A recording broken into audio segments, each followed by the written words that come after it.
Monsieur Stanford, qui est devenu richissime grâce au développement des chemins de fer à travers tout le continent nord-américain, qui est persuadé que l'impossible n'existe pas, a une obsession. Et cette obsession, c'est le cheval. L'homme du train aime surtout le cheval. Il leur voue une passion. L'un de ses chevaux favoris, un cheval de course, s'appelle Occident. Et Stanford prend part régulièrement aux débats qui agitent les milieux hippiques, et pas seulement les milieux hippiques, qui agitent un peu tous les milieux autour de la manière dont le cheval se comporte lors du grand trot, lors du galop. Y a-t-il un moment où ses pattes, ou ses jambes, comme paraît-il, il faut dire, ne touchent pas le sol? De quelle manière faut-il représenter exactement cette chose? Il y a des paris qui circulent.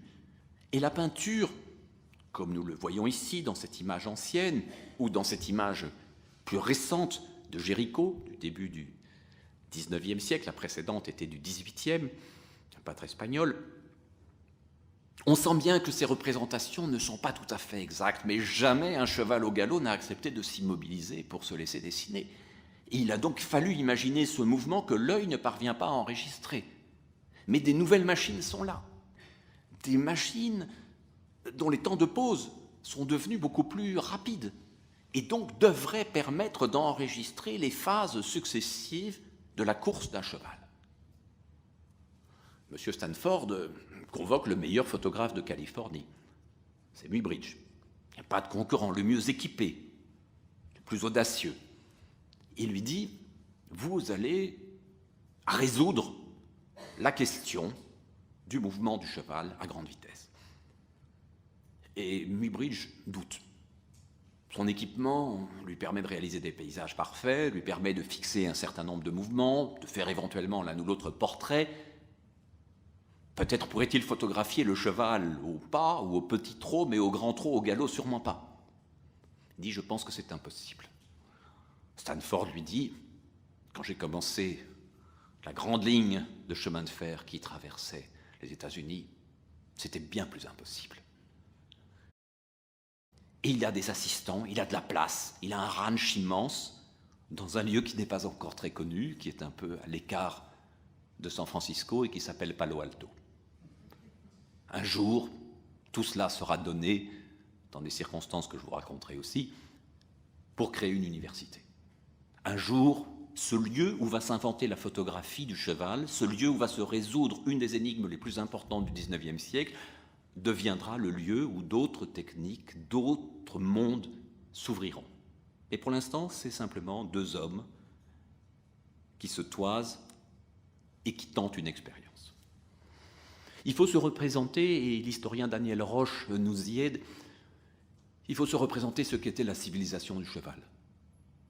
Si le XXe siècle a été le siècle de l'automobile, le XIXe siècle, encore plus que celui du train, reste celui du cheval. Le cheval est partout, le cheval est nécessaire à tout, et particulièrement dans ce monde de l'Amérique du Nord et de la Californie et des grands espaces. Le cheval est nécessaire, et donc le cheval est un objet de discussion, un objet de passion, un objet de représentation esthétique. Tout le monde est passionné par cette idée que grâce à Stanford et à Muybridge, on va enfin comprendre ce que fait le cheval. Alors, Muybridge cherche et fait de premières tentatives de prise de vue, privilégiant le contraste très fort du noir et blanc pour que les mouvements se dessinent, et on commence à comprendre. On avance, mais ce n'est pas encore suffisant. On va pouvoir se concentrer sur la question du mouvement des bêtes, et peut-être des hommes, même s'il ne s'agira jamais pour Muybridge que d'animal locomotion.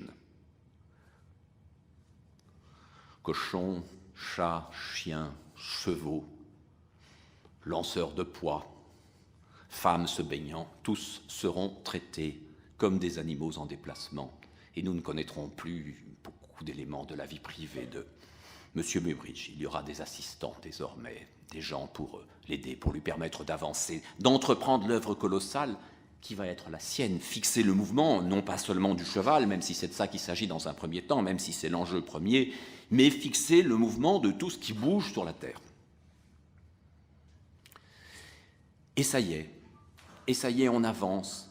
Ça se précise vers 1878. On avait commencé vers 1872. Vers 1878, on y est. On sait qu'il y a un instant dans la course du cheval où aucune de ses pattes ou jambes ne touche le sol. On voit les curieux mouvements avec un chariot quand on le tire, ou sans. On voit les curieux mouvements, les étranges mouvements si éloignés de ceux représentés par les peintres, même les meilleurs peintres, même les plus observateurs, les plus passionnés. Et voici ces planches qui circulent, qui sont reproduites dans les journaux américains, qu'on se montre, qu'on achète, et qui finissent par traverser l'Atlantique. Pour réaliser cet exploit, il n'était pas question de simplement laisser courir le cheval, de le suivre avec un même appareil. Il a fallu mettre au point un dispositif extrêmement compliqué dans le ranch énorme de Stanford. On a placé une batterie de 24 appareils photo et un système de déclenchement par des fils que heurtent le cheval en courant et qui parfois l'agacent et peuvent gêner son déplacement, voire créer quelques écarts. Mais il n'y a pas d'autre façon de faire. Chaque fois qu'un fil est arraché ou tiré, je ne sais pas, il déclenche l'appareil et donc ces appareils se déclenchent des vues successives extraordinairement rapprochées. C'est cela le secret de la technique. Vous voyez qu'il y a pas mal de gens dans cette image. Chaque expérience demande des conditions de lumière optimales, mais la Californie les offre, et donc on a un temps de pause extrêmement court qui est possible. On est bien loin de Nadar travaillant dans son atelier parisien, rue Saint-Lazare ou boulevard des Capucines. Là, on est dans les meilleures conditions possibles. On a des chevaux en abondance, même si Occident garde la préférence de Stanford. C'est un cheval de course remarquable. Et donc, vous voyez ici assez clairement, en tout cas je peux voir, qu'il y a 24 box. Aujourd'hui, on parle de 24 images par seconde pour le cinéma. On parle bien sûr aussi de 24 heures pour une journée. En tout cas, voilà, c'est le nombre privilégié utilisé par Muybridge. Ce dispositif, parfaitement adéquat pour le cheval, supposera évidemment un certain nombre de remaniements, de transformations suivant les autres animaux, ou a fortiori les humains qu'il s'agira de photographier. Tout a été d'abord pensé pour le cheval. Mais ensuite, en fonction de l'échelle, en fonction de la rapidité de mouvement, on devra s'y habituer. Et pour les oiseaux attendront. Et donc, voici, avec une technique que l'on imagine adaptée, le babouin, le chat, l'éléphant. Vous imaginez le dispositif qu'il fallait pour amener à chaque fois dans le ranch de M. Stanford, un chat plus ou moins de bonne composition, parfois des fauves, des animaux sauvages, jusqu'à un éléphant, et de trouver comment l'éléphant allait lui heurter les fils à la bonne distance, etc. Il est vrai qu'un éléphant se déplaçait un peu moins rapidement qu'un cheval au galop, mais enfin, une entreprise systématique a commencé là. Si le cheval est l'enjeu, la réussite du cheval a donné l'idée qu'on allait pouvoir, oui, faire cette zoologie animée. Il a mis au point un appareil qui permet de projeter, et non seulement de projeter des vues successives, mais de les projeter en continuité. Nous reviendrons sur la question des débuts du cinéma dans la 7e conférence du cycle, mais il est très clair qu'avec Muybridge et Marey, on fait un peu plus que flirter avec le cinéma. On est tout près, tout près. On a placé les vues sur un disque, et quand on projette, de manière quelque peu saccadée, ce qu'on voit, c'est bel et bien le mouvement du cheval.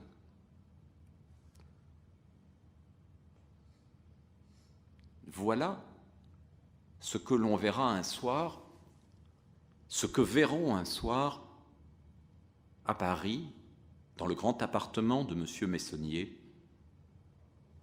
Nadar, Degas, le grand physicien allemand Helmholtz et quelques autres visiteurs de marque. Si ce n'était pas du cinéma, ça y ressemblait diablement. Et pour les spectateurs de l'époque, c'est un choc, c'est un émerveillement. Non seulement on comprend, mais, comme le dit un journal californien de l'époque, rien ne manquait si ce n'est le claquement des sabots sur le sol et un souffle de vapeur sortant des naseaux pour faire croire aux spectateurs qu'il avait devant lui de vrais coursiers de chair et de sang. Voici, ils ont dû avoir une conversation intéressante sur la question de la taille de la barbe. Voici Meissonnier. Et Meissonnier, il est bouleversé par ce qu'il a vu, pas seulement par le squelette animé, mais surtout par le fait que lui, qui avait si souvent représenté des chevaux, ici à l'allure tranquille et majestueuse, lui qui avait fait des croquis si souvent de chevaux, eh bien, il s'est maintes fois trompé. Malgré sa passion pour le cheval, ce peintre,